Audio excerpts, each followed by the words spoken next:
morning, sir. Good morning, classmate. This is our competency-based curriculum development for common module of instruction.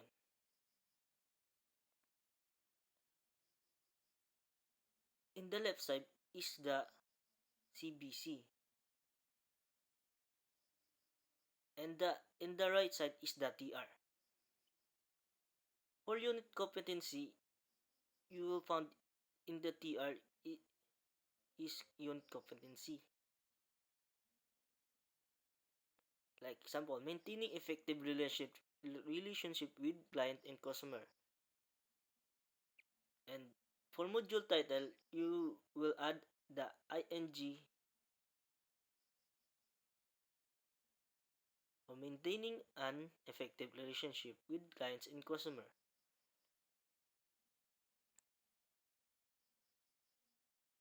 And for the learning outcome, you will find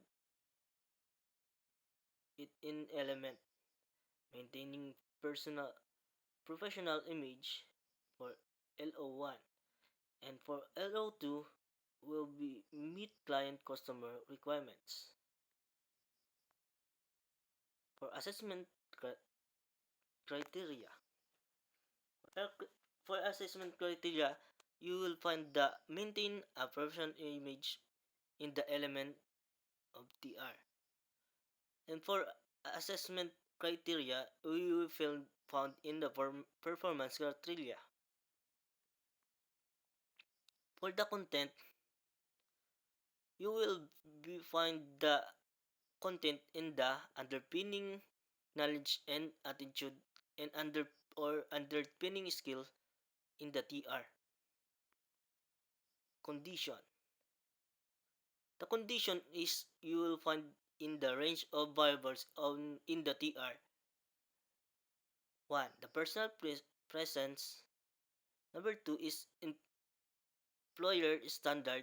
And number 3 is client requirements. 4 is assessment instruction. And 5 is client needs and requirements. And 6, appropriate action. And 7, customer. For methodologies and assessment method, the methodology and assessment method you will find in the TR, in the curriculum design in the TR. The methodology is group discussion and interaction.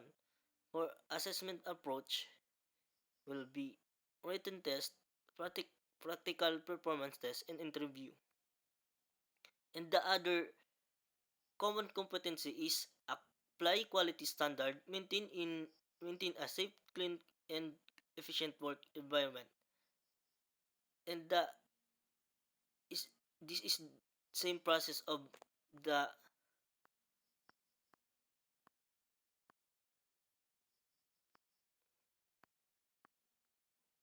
competency based curriculum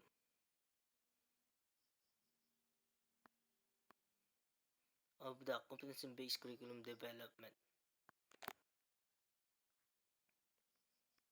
That's all. Thank you.